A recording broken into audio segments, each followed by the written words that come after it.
Hi, welcome to this video. Welcome to this channel. If this is your first time of watching my videos, thank you so much. And if you find what we discussed here interesting, consider joining the family. All right, my name is Lauren Osewezina. I am a natural fertility health coach, and I work with women who need to have their hormones in check, whether it's for a healthy life, for conception or pregnancy health, or even in nursing seasons. Okay, so in this video, there's a story that has been in my heart to share with you, especially if you are this woman who has been desirous of having your own child or having more. So I met this woman that I'm about to talk about in this video in a challenge. We call it Water is Life Challenge. Is a challenge that we usually hold once a year, and it's all about learning simple ways to drink water, and of course bring in other things that will help your health. So if you're watching this video and you have once been a part of Water is Life Challenge and you would like to have it back around this season, you can just let me know in the comment section. And if you've never heard about it before but would like to be a part of it, also indicate, so we see how much interest we get and see if we can just make our time to host the Water is Life Challenge again. But you see, I'm particularly interested in this story because yes, the Water is Life Challenge was the platform that connected both of us, but the journey through from that moment up until she got what she wanted is really an inspiring one. It's a story of hope, a story of consistency, and most importantly, a story of how much God's love can really speak in somebody's life. And again, yeah, it's also a story that is confirming the grace that is at work in my life and in the life of anyone who decides to connect and stay with me through their fertility journey. So we met during this Water is Life Challenge, like I said earlier, and afterwards, she private chatted me that she wanted to conceive, that she has had challenges with conception, sometimes miscarriages, and many other things that she was going through at the time. So, and secondly, that she wanted a baby boy compulsorily. That was like two assignments in one. And as of that time, this was around 2019 or 2020, right? It wasn't something that I was really into, that is to say, gender selection. Mine was just, okay, I have overcome hormonal imbalances myself and I've been able to have my children and helped many other women have whichever baby they wanted. But gender selection was not really what I was into at the time. So when she threw this challenge to me, I was very open to it, and of course I knew that there's nothing that is not possible, with God and with the knowledge that is available. And so we started working together, and of course she got some products, she came for my consultations and coaching programs. Yeah, so few months into my coaching with her, some things began to happen. Of course, she was getting better, feeling well within herself and all that, and of course giving feedbacks, and she was quite consistent. And I really want you to pay attention to the fact that she was consistent at different levels, whether it's nutrition, whether it's in her faith, and many other things. In her feedback system, is something that I really cherish. So somewhere along the line, it was as if God just took over. And so by God's grace, I am someone that, as it pleases God, he shares information that he wishes that I have, either for myself or for those around me. Most importantly, future information. You can call it the prophetic grace. Glory be to God, right? So God shares a revelation about her to me, that she was pregnant, and everything was going fine, but there was something around that we needed to pay attention to. So by the time I got this revelation about her, I had not actually seen her picture, or just to have an idea of how she looks like. So but I was convinced, and God gave me the name of the face that I was seeing. So I just went to her DM and told her what I had seen the previous night. And I said, please, not like I doubt anything of sort, but I just want to see your picture. So just for my senses to, balance everything out. And by the time she sent her image, it was as if I just wanted at that instant, let it be possible that I could have a screenshot of what happened, in my dream life. So with that revelation, we became more convinced that this is going to be a definite result, and we continued to put in the work, adjusting her nutrition, her lifestyle, and everything. So some weeks later, I just get this push that we should have a prayer meeting. So I have a WhatsApp platform where waiting moms, sometimes we pray, and then we were praying consistently, sometimes every week, other times once in a month. So that particular Friday, I remember I had this serious nudging in my spirit that we should just gather and pray, I think on Zoom then. And I could hear it so loudly within me, God saying, even if it's one person that shows up for this meeting, that He would show up for that person. So I quickly just designed a flyer, shared it on the group, and said, okay, anyone who is available 12 midnight, let's hook up on Zoom.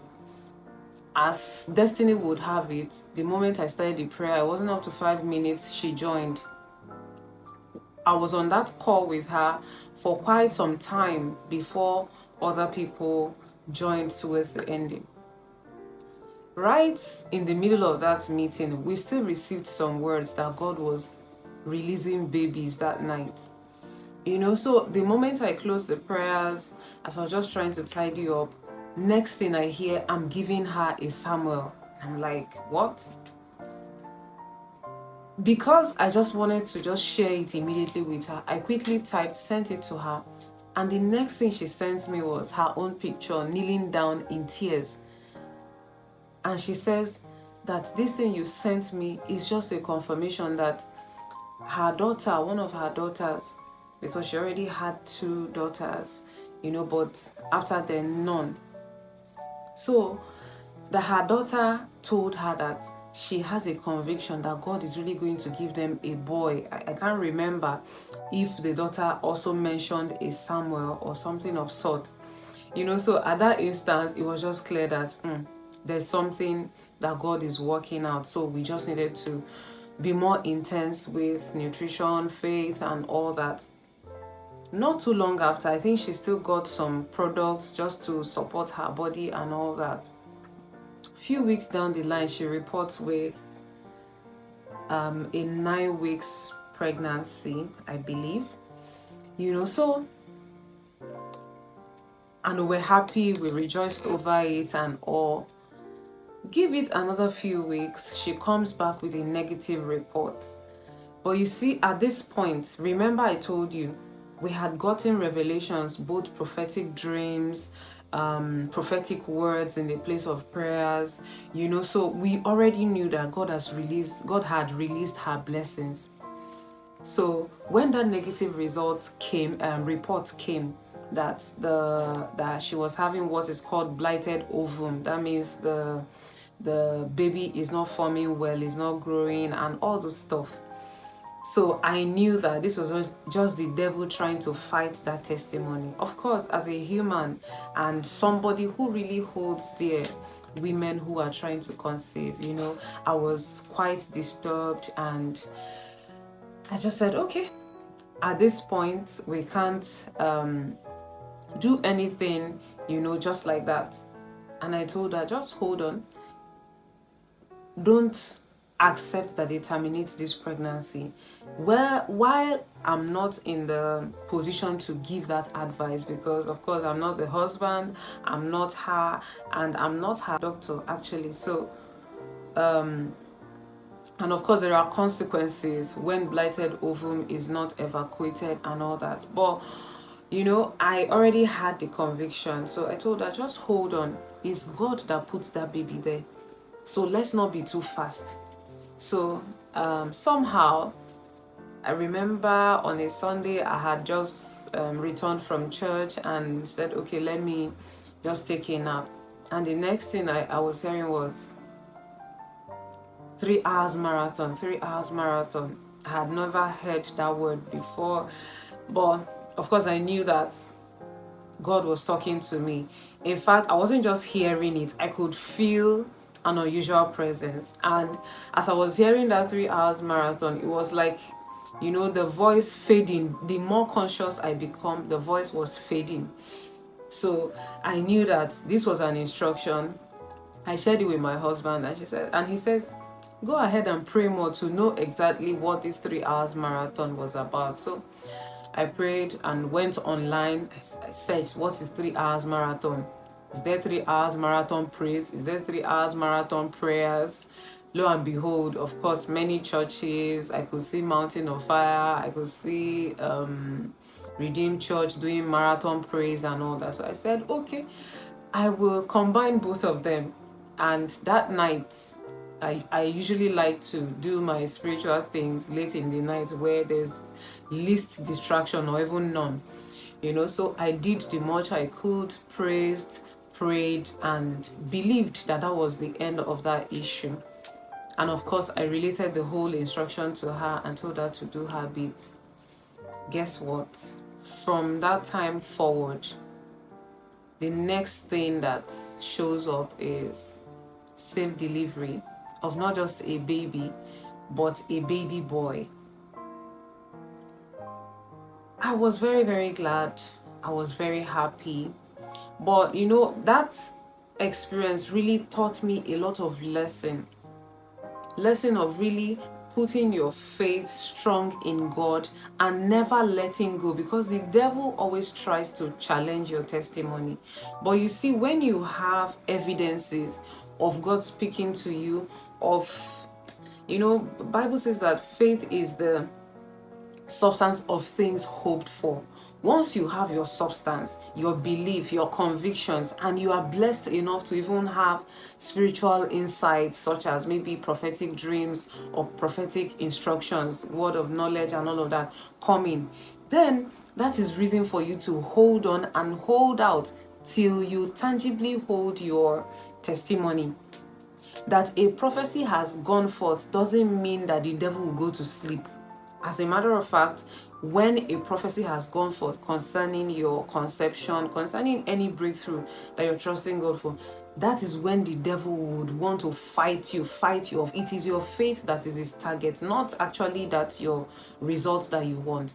So you always need to know that your faith is very, very key in you handling your blessing. And when it comes to fertility, the devil actually wants to battle any man, any woman who wants to have a child, because he's scared. He knows that chances are that if this baby can make it to this family, that child can be trained to the point that he or she becomes a terror to the kingdom of darkness.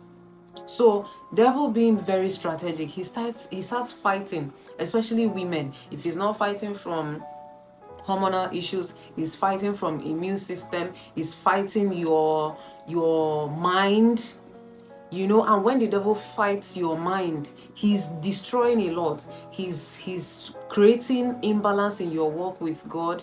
He's also creating imbalance in your hormones, and he loves that, because once he does everything he can to disorganize your hormones, he's very, very good on his mission. Conception is going to be almost impossible, and that also leads to loss of time. For instance, this story I shared with you, she had waited for about 8 years. 8 years of miscarriages, 8 years of pain, 8 years of, many people, including close relatives, really coming against her. We need a male child with this, blah, blah, blah. The husband is the only son and all that, So you can imagine the much that she had been through. And, humanly speaking, it was enough for her to say, okay, I give up. But you don't give up. You don't give up until you get your result. Your battle is only over when you have your result. So don't give up. Keep putting in the work of nutritional balance, the work of lifestyle adjustment, getting enough rest, and of course, putting your faith strongly in God. If you want to watch her own testimony about this story, the link will be on this video, so you hear from her sharing little about her experience. And the good news is that she actually has another baby in almost less than a year. Yeah, she conceived again in less than a year, or about a year after she had this son. And to God be the glory, she got another son again. So God rewards us for every trouble that we pass through, and He doesn't just reward, He gives double for troubles. So believe Him more today and count on Him. He's more than able to deliver your results to you. I'd like to say congratulations ahead of time, and know that someone right here is praying for you. Whether I know you physically or not, I pray for you, and I know that I will surely pick you up while I'm interceding for women or men who are waiting to have their babies.